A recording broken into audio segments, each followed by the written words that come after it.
Namo Santi Budaya, salam kebajikan.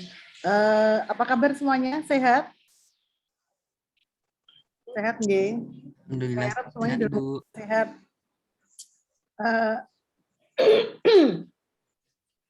Hari ini saya kebetulan mendapat tugas menemani Anda semua untuk belajar membuat daftar referensi. Mungkin beberapa belum kenal dengan saya. Saya perkenalan dulu ya. Nama saya Bu Diah Setiorini. Saya staf pengajar akuntansi di FEUNY. Nah, untuk hari ini saya biasanya berpartner dengan Bu Patriani, tetapi beliau ada acara sehingga tidak bisa membersamai kita semua. Namun kalau dicek di Canvas, Bu Patriani sudah menyiapkan satu video pembelajaran tentang bagaimana memakai aplikasi Mendeley, sehingga saya berharap panjenengan semua bisa belajar dari video pembelajaran Bu Patriani. Materi yang akan saya sampaikan, kalau dari yang saya upload dari MS Word-nya sebenarnya hampir sama dengan punya Bu Patriani, tetapi ketika saya cek video pembelajaran Bu Patriani, PPT-nya kelihatannya materi saya sudah tercover di PowerPoint beliau, sehingga saya akan melengkapi beberapa hal yang belum disampaikan oleh Bu Patriani. Jadi lebih ke detail teknis penulisannya. Oke, tadi malam saya sudah meminta rekan mahasiswa Mbak Aulia untuk men-share angket tentang ini nih, survei penggunaan aplikasi penulisan daftar pusaka, dan saya cek sepintas memang sebagian besar belum menggunakan dan sebagian besar masih manual. Nah, untuk itu ada baiknya sebenarnya membaca punya Bu Patriani baru masuk ke materi saya, tapi nggak masalah. Nanti saya ajari pelan-pelan. Cuman saya berharap saya nggak minta Anda on cam, nggak masalah, yang belum mandi nggak masalah. Cuman kalau ada pertanyaan langsung dipotong saja. Jadi tanpa nunggu, kita langsung, karena waktunya cuma 1 jam, jadi langsung aja diskusi dipotong. Bu, bicaranya terlalu cepat, atau Bu, saya masih belum jelas, gitu ya. Langsung direspon saja biar nggak terlalu lama, karena waktunya 1 jam. Ini weekend biasanya pengen jalan-jalan atau goler-goleran rebahan di kamar. Oke, saya bisa mulai ya, Mas Amar, Mbak Aulia. Iya, Bu, monggo. Oke, saya screen share.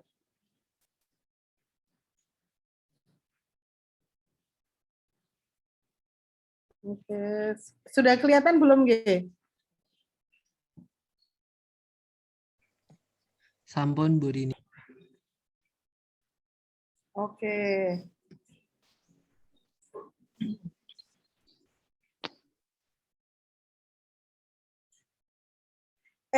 Kita belum berdoa ya, Mas Amar, mohon maaf. Saking semangatnya. Sebelum kita mulai acara, ada baiknya kita berdoa dulu ya, teman-teman. Biar acaranya lancar, apa yang kita peroleh hari ini bermanfaat. Jika kita mulai dulu dengan berdoa disilahkan.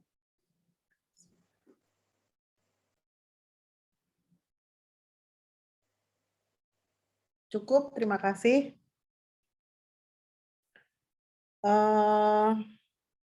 Yang pertama ingin saya sampaikan dengan materi penulisan referensi ini, ada pertanyaan cukup besar yang harus ditanyakan ke penulis. Sebenarnya bagaimana sih cara menulis referensi yang benar? Saya saja yang sudah pakai Mendeley, kadang-kadang karena nggak teliti, ketika saya menyusun draft proposal oleh promotor saya atau co-promotor, itu bagian referensi itu kadang-kadang cek lagi penulisan, karena ternyata karena sudah terlalu sering pakai itu kadang-kadang kita suka nggak teliti. Jadi meskipun nanti sudah ahli menggunakan aplikasi Mendeley, tolong setiap kali memasukkan data itu harus hati-hati, harus dicek supaya nanti ketika membuat daftar pustaka menggunakan aplikasi itu nggak salah. Jadi Anda harus edit lagi per apa ya, per artikelnya. Karena sebenarnya dengan menggunakan Mendeley itu cuman sekali, ibaratnya sekali jentik klik gitu, jebret sudah jadi semua. Nah, yang agak merepotkan sedikit atau takes time itu adalah ketika kita input. Oke. Tapi sebelum ke Mendeley, saya mau menyampaikan beberapa hal dulu. Yang pertama, apa materi yang akan kita sampaikan hari ini ada 3 hal. Yang pertama tentang penulisan sumber kutipan. Ada 2 hal, yaitu kutipan langsung dan kutipan tidak langsung.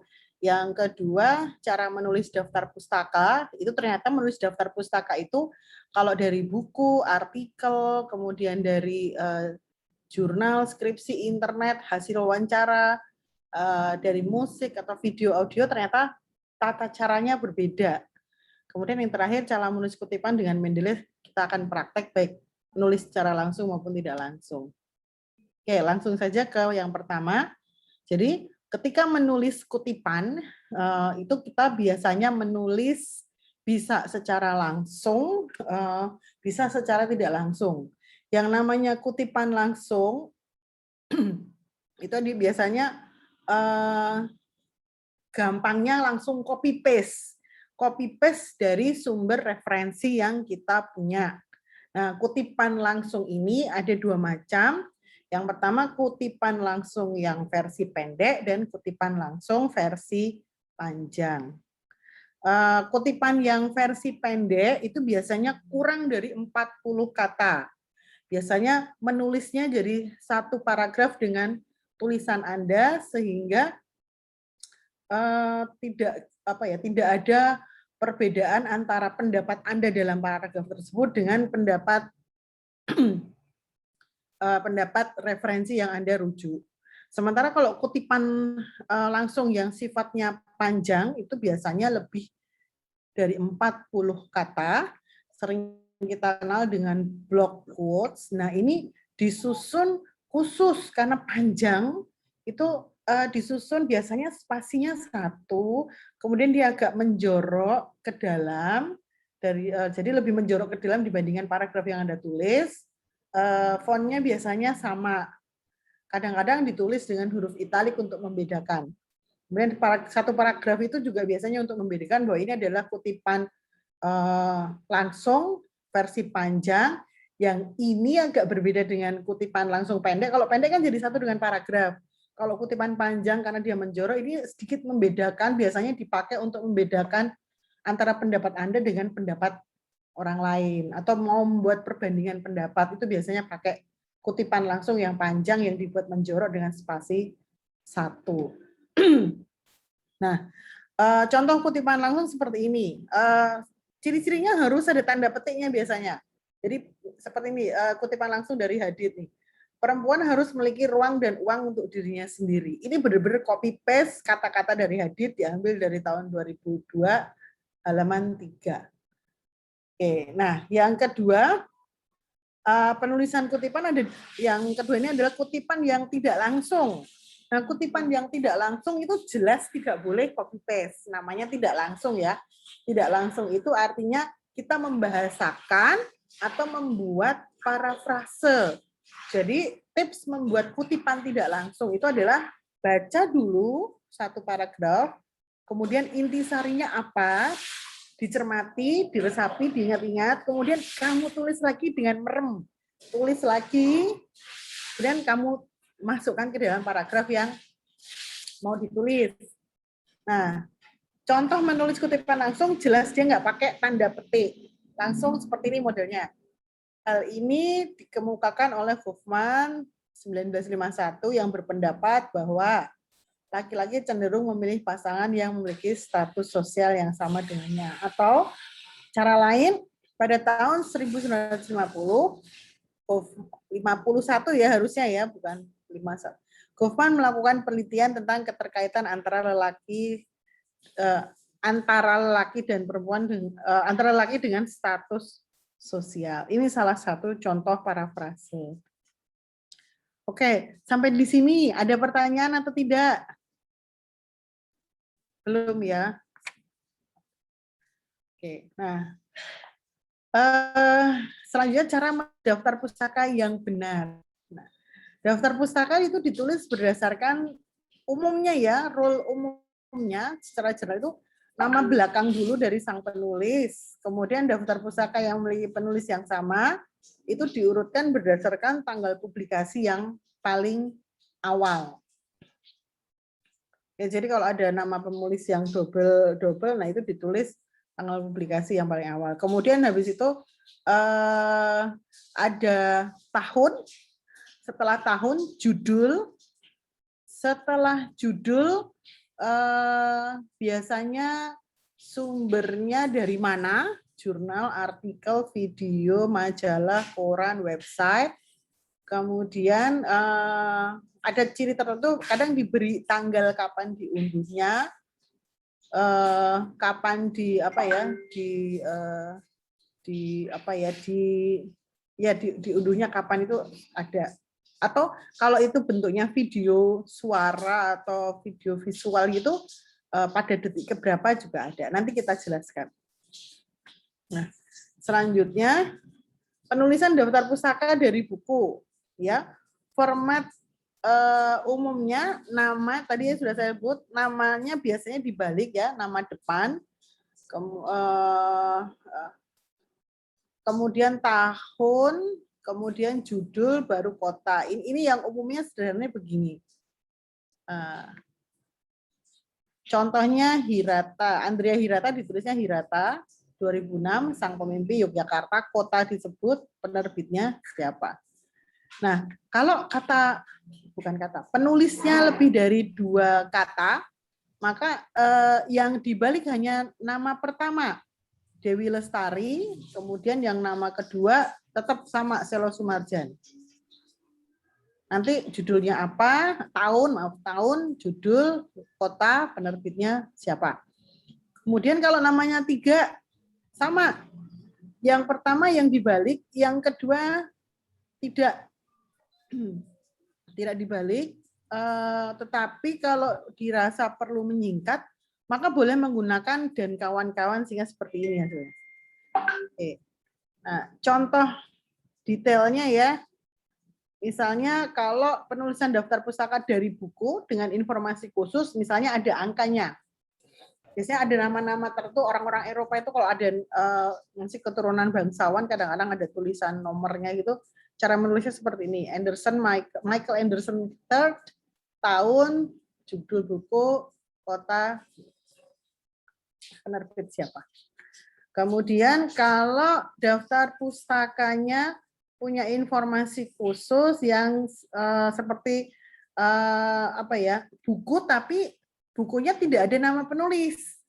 Seperti kayak kitab undang-undang, KUHP, kemudian SAK, kalau SAK institusi, ya ini nggak ada nama penulisnya. Misalnya American Oxford Dictionary and Thesaurus, ini nggak ada nama penulisnya. Langsung saja ditulis bukunya, judulnya apa, tahun, ini kotanya, kebalik ini ya harusnya ya. Australia, ini harusnya nama kotanya ya, nama kotanya. Jadi ini langsung nama kotanya, tapi tidak ada penerbitnya ini. Jadi apa adanya saja. Kalau ada kotanya langsung disebut saja. Tapi kalau penerbit kelihatannya tidak ada, dia langsung menyebut kotanya. Kemudian kalau penulisan daftar pustaka dari buku, tetapi penulisnya kebetulan Anda merujuk satu penulis tapi di beberapa penelitian. Jadi penelitiannya ada 2006, 2007, 2011. Itu ditulisnya biasanya diurutkan dari tahun terawal dulu. Jadi yang ditulis yang paling duluan. Kalau di sini ada Wilmot, ini 2004 sama 2006, maka dia tulis 2004 dulu. Kadang-kadang kalau sama, ini cuma digaris thread. Pernah lihat ya? Nah, model gitu juga boleh. Tapi ada baiknya ditulis sama saja, nggak apa-apa. Kemudian daftar pustaka yang ditulis dari buku dengan informasi, misalnya bukunya nggak ada nama pengarang, tapi ini dari institusi, misalnya dari Institute of Internal Audit atau dari IAI, bukunya SAK. Cara nulisnya bagaimana? Langsung ditulis judul buku, institusinya, institusi, tahun, judul buku, kota, kemudian ini institusi lagi ditulis karena dia sebagai penerbit. Karena dia sebagai penerbit. Oke, jadi diingat ya, langsung saja institusinya yang ditulis. Kalau buku itu diterbitkan oleh institusi, ditulis lagi di belakang. Kemudian untuk daftar pustaka dengan informasi khusus, ini misalnya bukunya ada edisinya, maka sama nama, tahun, judul buku. Setelah judul buku langsung ditulis edisi, kotanya, kemudian ini penerbitnya, divisinya apa? Geological Society of Australia, Queensland Division.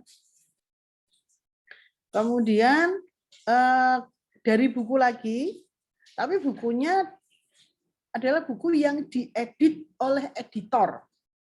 Nah, ini ditulis Friedman S. Wah TD, ini editornya,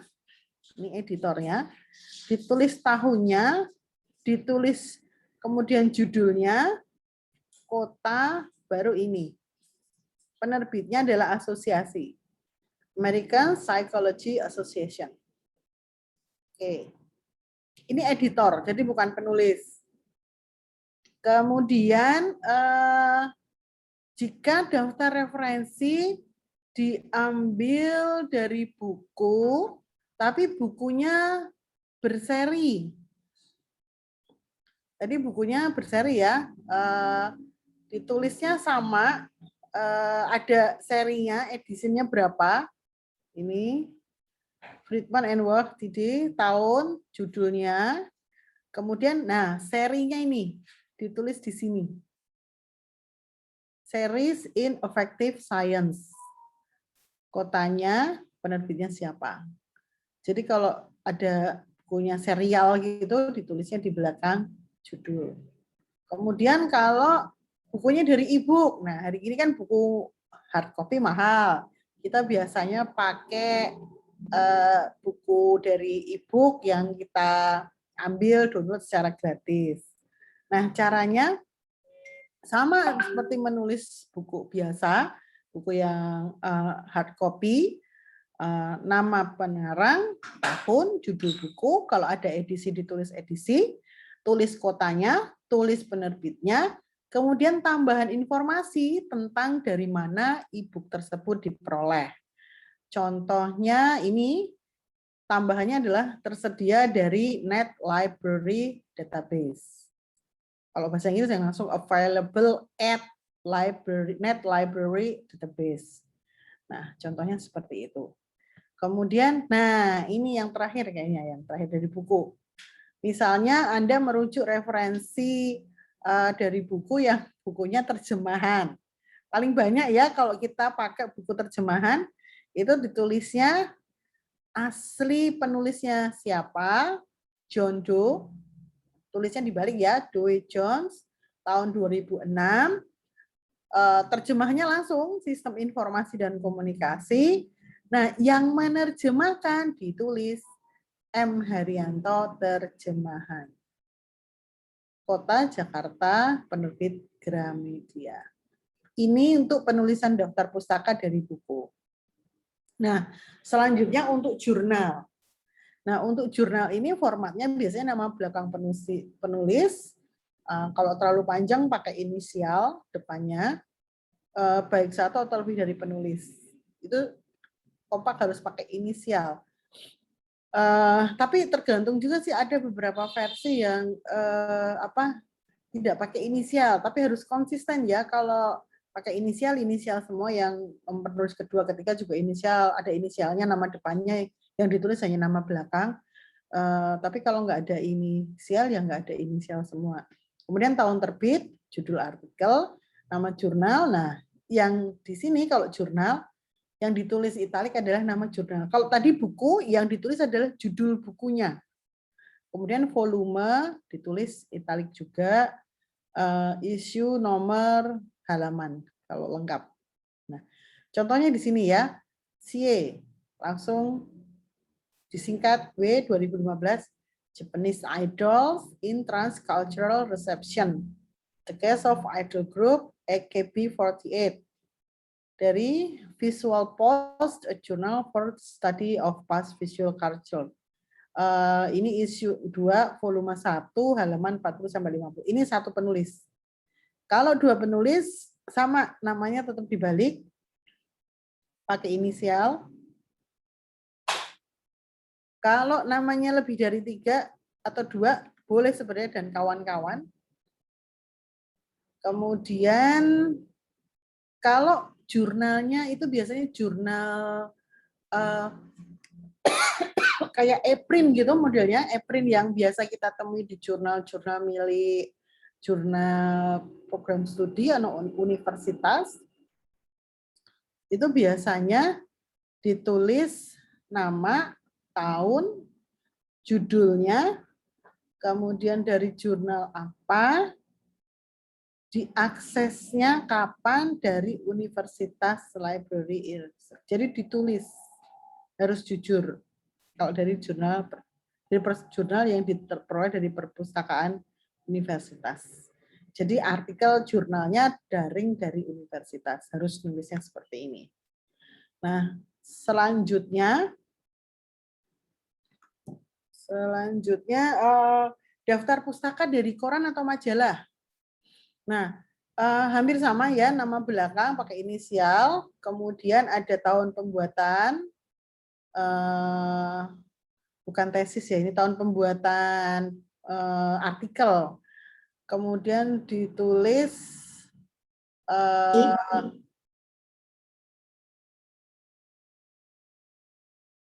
halo, oke. Saya lanjutkan ya, kemudian ditulis aksesnya dari mana. Ini contohnya, penulisnya ada Cook 2001, tahun 2001, Mei ditulis, karena ini dari koran. Korannya apa, halaman berapa. Kemudian ini ada lagi Marano, HE 2008, Maret April, Making the Perfectionist Psychology Today, 90 sampai 91. Ini dari majalah. Nah, kalau majalah elektronik harus lengkap. Sandy, tahun, tanggal, judulnya apa, majalahnya apa, aksesnya di mana. Jadi seperti ini. Kemudian selanjutnya, nah ini yang sering nih, mahasiswa sering merujuk referensi dari skripsi, tesis, atau disertasi atau karya ilmiah lainnya.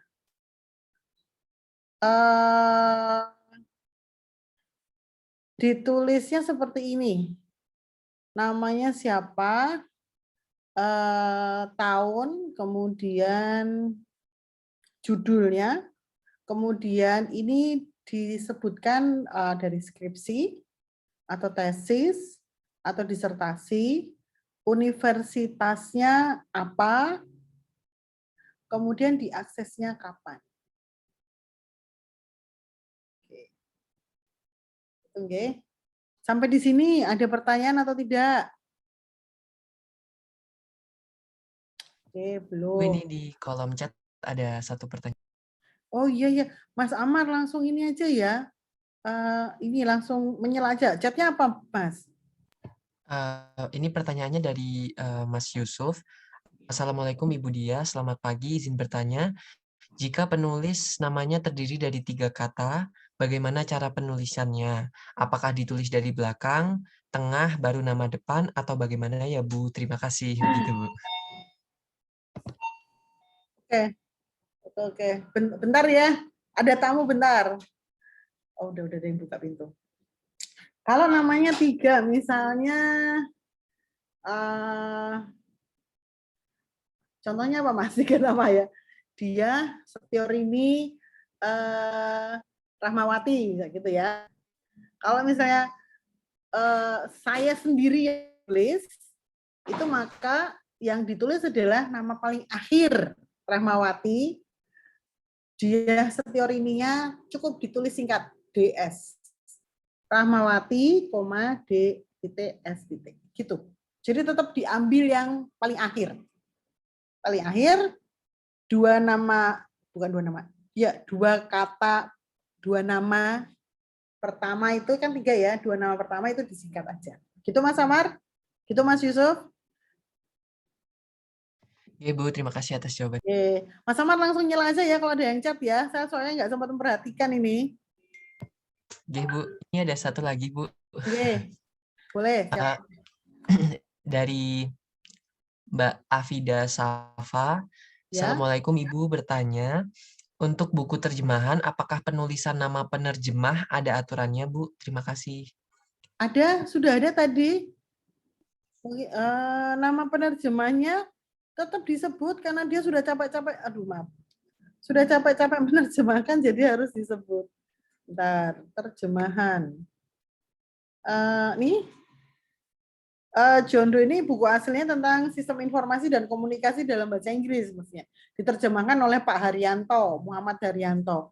Maka yang asli tetap disebut, tetapi siapa penerjemahnya diberikan informasi juga siapa yang menerjemahkan, gitu. Jadi gini, buku terjemahan itu kenapa ya saya kurang suka memakai buku terjemahan? Kualitas terjemahan itu kadang-kadang tidak bisa dipertanggungjawabkan ya. Bahkan untuk penerbit-penerbit besar pun, saya nggak mau sebut merek, itu kadang-kadang terjemahannya nggak enak. Nggak enak, tapi saya lihat beberapa penerjemah untuk buku yang penerbit besar, itu sudah agak lumayan. Artinya gini, kalau penerbit yang kecil bisa jadi penerjemahnya asal bisa bahasa Inggris, tetapi tidak menekuni bidang keilmuan, sehingga ada perbedaan istilah yang dipakai. Kadang-kadang kalau dibaca jadi aneh. Sehingga saya lebih senang kalau mahasiswa saya pakai buku asli itu lebih enak, karena jadi nggak ada miskomunikasi, mispersepsi juga. Nah, terjemahan ini kalau buku terjemahan ini kadang-kadang kalau Anda baca aneh itu kan kadang-kadang, wah bukunya siapa? Ini punyanya John Doe kok jelek banget, ini maksudnya apa? Itu jangan-jangan apa ya? Yang salah bukan John Doe-nya, tapi yang menerjemahkan. Jadi akan lebih baik nanti kasihan yang membaca artikel kita dari buku terjemahan, kita menulis di artikel, di tulisan kita, John Doe menyebutkan bla bla bla bla bla. Padahal di referensi kita lupa naruh ini ada M. Haryanto. Ketika pembaca lain mencocokkan, enggak deh kayaknya John Doe dengan buku yang sama nggak bilang seperti itu. Ini yang salah siapa? Nah, itu yang nanti akan tanggung jawab kita sebagai penulis salah menerjemahkan atau menginterpretasikan maksud dari John Doe. Tapi kalau sudah ada terjemahannya, orang jadi, oh bisa jadi kesalahan bukan di kita, tapi penerjemahnya yang memberikan informasi yang salah. Ya kita mungkin masih punya kontribusi kesalahan ya, karena baca terjemahan yang tidak terlalu baik. Tapi paling enggak kan, enggak murni dari kita, karena kita baca dari terjemahan. Gitu Mas Amar. Mbak, siapa tadi yang tanya? Saya lupa. Mbak siapa Mbak tadi? Afida. Mbak Afi ya, Mbak Afi. Terus selanjutnya ada kayaknya chatnya sampai 6 ya, tanya apa lagi nih Mas? Ya Bu, ini banyak sekali yang masuk. Kemudian pertanyaan selanjutnya dari Mbak Agnia. Ini Assalamualaikum Ibu, izin bertanya, apabila mengambil referensi dari suatu modul, materi kuliah sehingga tidak ada nama penerbit, hanya judul, penulis, tahun, dan kota, apakah identitas nama penerbit diganti menjadi nama institusinya, Ibu? Ya, Terima kasih. betul. Nama institusinya yang disebut. Betul, udah betul Mbak. Oke. Selengkap-lengkapnya informasi yang kita peroleh apa, misalnya penerbit nggak ada institusi, oh berarti ini referensi dari modelnya seperti buku tapi institusi, ya itu ditulis aja. Semakin lengkap kita menyebutkan itu semakin aman kita, karena kita menulis dasarnya dari sumber yang bisa dipertanggungjawabkan. Tapi kalau sumbernya saja tidak ketahuan, tidak jelas, nah itu nanti akan dipertanyakan tulisan kita. Gitu, Mas. Ada lagi yang bertanya? Oke, Bu, mungkin sejauh ini itu dulu. Nanti kalau ada lagi saya Oke, baca. Bu, saya siap, Bu. lanjutkan ya. Saya lanjutkan tadi. Kalau koran sama majalah ini maaf, ini kayaknya keliru copy paste yang tesis. Jadi kalau koran sama majalah, langsung penulis wartawannya siapa. Biasanya kan ada penulis wartawan ya. Wartawannya siapa, kemudian tahun, tanggal, detailnya biasanya kalau koran majalah, baru ditulis majalahnya apa. Gitu. Kalau ada judulnya, ditulis juga semakin apa ya, pokoknya semakin lengkap itu semakin baik. Semakin lengkap semakin baik. Kemudian ini tadi yang terakhir di tesis, internet, website sudah. Ini belum ya. Ini terakhir yang ini ya. Oh, ini belum ini. Belum ini. Disertasi ya, ini yang ini.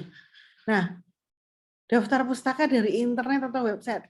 Mahasiswa saya itu kalau nulis artikel ilmiah atau skripsi diambil dari internet itu tanpa mengubah itu kadang-kadang cuma copy paste langsung jebret pasang, copy paste jebret pasang. Moga-moga itu nggak dilakukan ya, karena kelihatan banget dan bahasanya pasti nggak enak. Karena bahasa dari website internet itu kadang-kadang bahasanya sangat populer, sementara kalau bahasa skripsi atau penelitian itu biasanya bahasanya lebih ilmiah, lebih kaku, lebih baku. Nah itu harus hati-hati. Kalau ngambil dari internet, sekali lagi saya tegaskan, baca dulu baik-baik, buat parafrasenya sesuai kebutuhan. Nah, penulisan daftar pustaka yang sumbernya dari internet atau website, penulis halaman tersebut di laman tersebut harus ditulis, bisa orang maupun organisasi. Tahun halaman dibuat atau direvisi karena biasanya informasi yang ada di website itu kan ada di update. Nah, itu ditulis juga. Kemudian judul halaman ditulis dengan italik kalau ada. Kemudian tanggal akses, hari, bulan, tahun, dan halaman dari web. Karena biasanya kalau informasi web yang sifatnya serial, continue, itu kan kadang-kadang atau ada update revisinya itu beda informasi antara tahun lalu atau 3 bulan yang lalu. Takutnya nanti kalau nggak lengkap, nanti kira kita bohong, padahal kita benar-benar asli. Jadi karena beda hari, beda tanggal, beda bulan, beda tahun bisa jadi datanya beda, sehingga harus ada informasi yang lengkap. Nah, ini contohnya begini. Yang pertama ini, Atherton ini behavior modification diakses 5 Februari, dari sumbernya ada, ini dari web, ada nama penulis. Kalau tidak ada penulis, adanya institusi, maka langsung disebut institusinya Queensland Health, Departemen Kesehatannya Queensland. Health starts in life, diakses tanggal berapa. Nah, kemudian dari mana ditulis juga sumbernya. Nah, kalau nggak ada nama, nggak ada institusinya, ini seperti kayak apa ya, kayak website apa ya, website apa ya, nggak ada namanya ya. Ini langsung saja behavior modification, judul artikelnya apa, tahunnya berapa, diakses ini kapan, terus sumbernya mana. Kemudian yang terakhir, nah ini baru podcast. Anak-anak sekarang ini kan sering dengar podcast.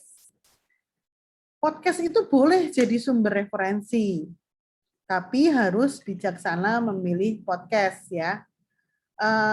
Penilaian itu bukan cuma dari jumlah viewernya ya, keandalan satu referensi itu dibaca orang banyak. Kadang-kadang jumlah viewer, pembaca, atau subscribernya juga belum menentukan. Kita lihat narasumbernya. Memang jadi jatuhnya sangat subjektif sekali karena menentukan bukan valid ya, keandalan narasumber itu kan jadi subjektif. Kadang-kadang dipengaruhi oleh preferensi, kita senang sama enggak kan. Tapi pakai common sense yang universal aja lah. Kalau orang itu punya nama baik di level nasional, cukup berpengaruh, didengarkan, apa yang dikatakan sifatnya universal dan ada tidak tidak meninggalkan nilai-nilai universal, kesopanan, kesantunan, kebaikan, kemaslahatan umat, maka masih oke lah. Tapi kalau podcastnya yang abal-abal yang nggak jelas itu ya mending nggak usah, yang hanya untuk propaganda itu harus hati-hati. Nah, podcast ini disebutkan di sini ya Al-Zabi M, produsernya, terus N ini bacanya Jersen, presenternya siapa? Produsernya siapa? Presenternya siapa? Lengkap ya, lengkap. Tahun, bulan, tanggal. Debates in the elderly. Podcast, radio program. Nah, kalau radio mungkin masih bisa bertanggungjawabkan. Podcast dari stasiun TV mungkin yang program acara yang ada institusi lembaganya boleh. Tapi yang sifatnya individu itu yang harus hati-hati. Nah, ini ditulis dari mana podcastnya, kemudian kotanya, siapa yang memproduksi podcast disebut, diakses pada tanggal berapa, sumbernya di mana dari podcast. Boleh. Boleh. Ini biasanya untuk penelitian yang kualitatif. Kualitatif itu dokumentasinya nggak harus wawancara, interview narasumber langsung ya. Nah, di literatur pustaka itu juga salah satu bentuk penelitian kualitatif bisa dikumpulkan pakai podcast. Karena hari ini kan semua harus IT literate ya, harus terbiasa. Jangan karena, waduh nggak bisa wawancara, mas harus Zoom terus, harus Jimmy atau Microsoft Teams. Nggak harus pakai podcast juga bisa, tapi harus hati-hati pilih podcastnya. Itu nggak? Sampai di sini ada pertanyaan? Saya lanjutkan. Ini sayang ya Mas Amar, waktunya, aduh tinggal 20 menit lagi. Hasil wawancara. Kalau hasil wawancara, tuliskan referensinya di catatan kaki. Jangan lupa untuk menuliskan nama pewawancara. Jika Anda yang melakukan wawancara sendiri, maka tuliskan nama pewawancara dengan oleh penulis. Nih, contohnya Nelly Melba diwawancari oleh Albert Smith, September 1924, Oral History Archive, National Library Australia. Ini ditulisnya di catatan kaki. Jadi kalau hasil wawancara itu biasanya di badan oleh penulis di badan, maaf, badan artikel baru di catatan kaki, bukan di referensinya, karena ini hasil wawancara. Oke, kemudian ini penulisan daftar pustaka dari musik atau video atau audio. Ini biasanya yang literatur apa ya backgroundnya di seni mungkin yang membutuhkan daftar referensi dari musik atau video atau audio ditulis dari siapa, Mozart, Wolfgang Amadeus, judul karyanya Sonatas and Fantasies for the Piano, prepared from the autograph and release printed source by Nathan Broder. Ini revision edition, edisi revisi, Brian Moore, PA Theodore Presel. Ini PA itu kayaknya tempat deh. Ini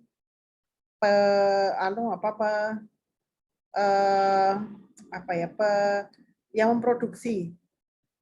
Presser tahunnya 1960. Yang ini kalau dari internet, South Lanarkshire TV, In Focus, judulnya apa? Ambilnya dari video YouTube, ada menitnya, cek. 5.42 bulan Agustus tanggal 13 2010 sumbernya. Ini termasuk linknya. Kemudian ada lagi sama panjang, judulnya apa? Langsung ini kalau ini tanpa ini ya, penulisnya nggak ada, tapi karyanya ditulisnya di belakang, dimainkan oleh Francisca Froh, Violin with Fulda Symphony Orchestra. Jadi ada solois, kemudian ada diiringi orkestra, orkestranya siapa, dilaksanakan tanggal berapa, menitnya keberapa, sumbernya dari mana. Ini lebih detail lagi, yang lebih detail. Ada menitnya. Oke. Kemudian, nah praktek penulisan Mendeley. Saya mau tanya, yang materinya Bu Patria ini sudah dicek belum? Sudah pada dibuka? Belum, Bu. Belum. Oke. Iya, Bu. saya tuh mau, aduh ini Mas Amar, disiapkan link ya, link Zoom-nya kalau nanti saya kebetulan mikirnya cuma 1 jam aja. Takutnya kalau tahu-tahu time habis nanti atau dirembuk aja mau kapan ditambah boleh kalau ada yang minta, tapi kalau dirasa cukup ya nggak masalah. Karena materinya Bu Patriani sudah cukup jelas, jadi saya nggak ngasih apa-apa. Ini saya mau ngasih praktek penulisan Mendeley, tapi yang singkat, ada beberapa yang agak beda, yang belum dijelaskan di tempat Bu Patriani. Jadi di tempat Bu Patriani itu menjelaskan bagaimana start download awal, install pertama kali sampai menggunakan. Ya, nah ini yang saya mau beritahu begini tentang kutipan tidak langsung. Jadi ini di tempat Bu Patriani sudah ada, di materi saya juga sudah ada. Kalau ini ya, ini kutipan tidak langsung. Meskipun namun sedikit yang meneliti tentang efektivitas. Ini mengutip. Jadi Cohen saya ini mengkritisi beberapa penelitian banyak tentang efektivitas tentang audit internal, tapi yang efektivitas belum banyak. Terus ada lagi Biden audit internal tanggung jawab audit internal yang maksudnya memastikan bahwa organisasi menyajikan informasi keuangan yang andal, tapi di sisi lain audit internal dipandang menambah biaya organisasi. Misalnya begini, ini kalau ada tulisan Biden ini kutipan tidak langsung, jadi mensamerikan. Tapi ini kalimatnya masih salah ya, ini parafrase. Nah, kalau kutipan pakai Mendeley itu jelas ada abu-abunya. Adalah ini kutipannya tidak langsung, jadi artinya sudah diparafrase. Caranya normal seperti biasa. Klik di referensi, jadi setelah dipasang di MS Word, klik referensi, klik citasi, masuk ke Mendeley, pilih jurnalnya, di citasi. Keluar seperti ini nanti. Nah, ada kutipan yang tidak langsung. Kutipan tidak langsung itu yang versi nama penulis ditulis di depan, atau yang tadi saya sebut kutipan langsung, ini judulnya kutipan langsung dan tidak langsung ya, yang namanya nama penulisnya ada di depan. Yang nama penulisnya ada di depan. Misalnya gini, Obed dan Abdul Nur tahun 2018. Yang sebelumnya, kalau Mendeley yang biasa itu selalu dalam kurung begini.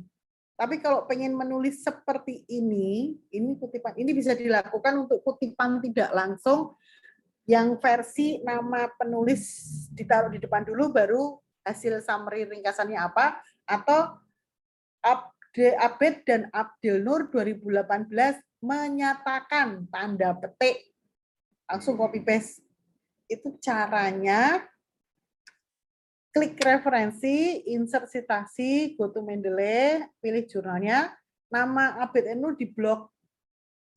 Kalau sudah di blok seperti ini, ya, di blok, ini di blok, keluar seperti ini, klik surface author. Nanti jadinya yang muncul tahun. Oleh karena itu harus ditulis dulu namanya. Saya kasih contoh ya, saya kasih contoh ke Mendeley saya. Jadi tampilan Mendeley itu seperti ini, Mbak. Jadi kalau sudah ada install Mendeley, ini contohnya buruk ya Mas Mbak. Ini Mendeley saya belum saya rapikan. Jadi ini coba cek. Di sini ini ada BSC, Balance Scorecard, ini ada fraud, ini ada good governance, ada internal audit effectiveness, ada internal control, ini ada public sector, ada stakeholder theory. Awalnya saya belum buat, masih utuh begini, tapi lama-kelamaan karena semakin banyak tulisan, saya perlu organisasi lebih baik. Jadi mumpung masih baru, kalau Anda mau menulis, langsung buat folder nanti. My Library dibuat folder baru, kemudian tulis foldernya per keilmuan, materi, atau topik, balance scorecard, nanti masukkan. Ini kalau punya saya belum saya masukkan. Belum saya masukkan, belum saya rapikan, jadi saya harus masukkan satu-satu. Masukkannya cukup di drag aja. Nah, contoh menulisnya begini. Nih ya, misalnya saya tulis apa ya? Ini saja lah. Sebentar. Nah, ini saja. Saya kasih contoh. Nah, kelihatan ya, kalau pakai Mendeley, ini pasti ada abu-abunya. Oke, sebentar. Berarti yang kosong maaf nih. Sini. Bentar, dulu. Oke. Kalau udah pakai Mendeley otomatis. Nah, ini caranya seperti ini. Azun mendefinisikan. Nah, ini mesti kalau kutipannya langsung, ini sudah parafrase. Tapi kalau kutipannya langsung harus pakai seperti ini. Oke. Caranya tadi ya, kalau membuat seperti ini, tadi contohnya, misalnya arena dan azon. Tulis dulu, kemudian kalau sudah diinstal, Mendeley Anda akan tampak di atas ini. Ini diklik, kemudian arena. Di sini arena ada tulisannya berapa? Azon gitu aja. Oke. Yang tahun berapa? Oh, dua-duanya 2000. Klik. Nah, ini yang di blok. Blok, kemudian oke. Ini hasilnya, tahun. Jadi yang keluar tahun. Tapi kalau utuh misalnya ini saya ambil. Nah, kalimat ini adalah kalimatnya Arena Azon. Saya insert.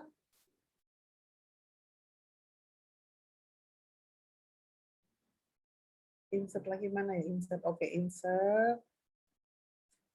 Arena Azon. Oke, biasa aja langsung di oke. Klik format.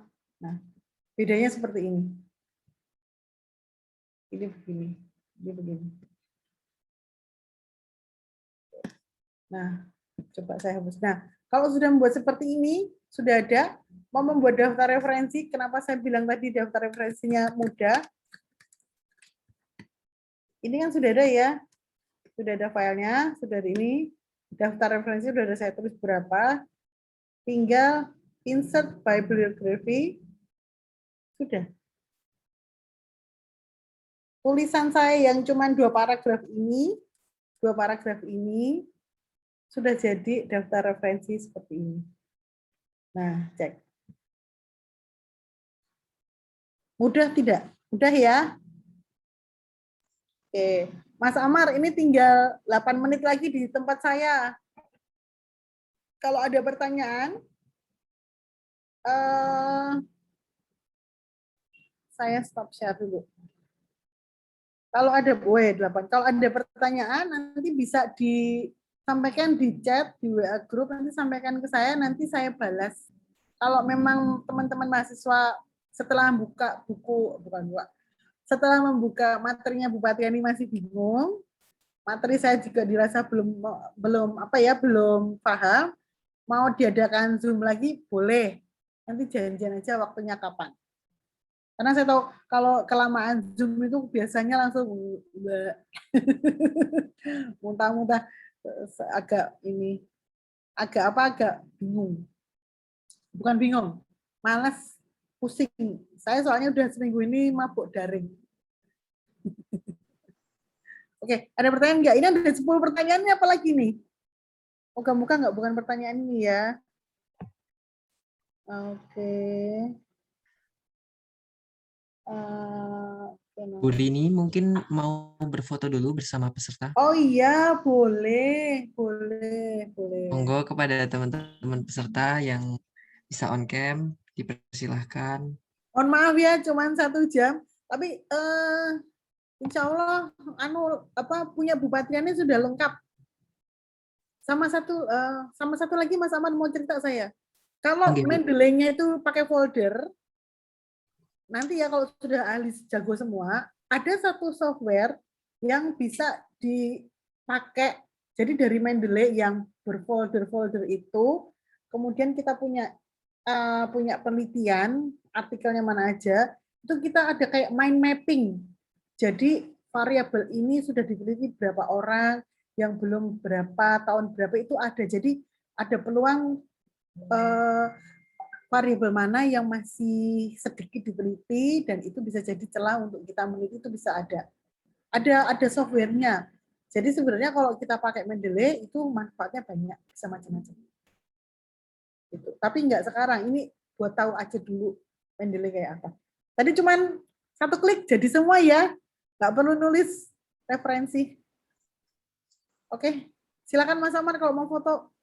Oke, baik teman-teman, apakah masih ada yang mau on-cam terlebih dahulu? Oke, monggo, silakan. Oke, saya hitung ya. 1, sebentar Bu, masih ada yang on-cam ini. Boleh, boleh. Oke, saya hitung ya. 1, 2, 3. Sekali lagi. 1, 2, 3. Untuk yang page 2 ya, teman-teman. Bisa ditahan senyumnya. 1, 2, 3. 1, 2, 3. Baik, sudah Ibu. Oke, terima kasih semuanya. Mohon maaf jika waktunya sangat singkat. Dengan senang hati akan saya terima segala macam pertanyaan. Kalau dirasa masih membingungkan, nanti tanya sama Mas Amar, Mbak Oleh, nanti disampaikan ke saya. Kalau memang masih perlu lagi Zoom, diatur aja, saya ngikut. Gitu aja, nggih. Terima kasih semuanya. Sehat selalu, lancar menulisnya. Semakin semakin dipermudah menulis dengan referensi yang langsung pakai Mendeley. Itu nggih. Matur nuwun, sampai ketemu di lain kesempatan. Mohon maaf jika banyak kesalahan. Wassalamualaikum warahmatullahi wabarakatuh. Waalaikumsalam. Terima kasih, Bu. Waalaikumsalam. Terima kasih Bu ini. Sami-sami. Ini berarti Mas Amar yang bisa ini ya. Kalau saya lihat nggak bubar semua kan ya?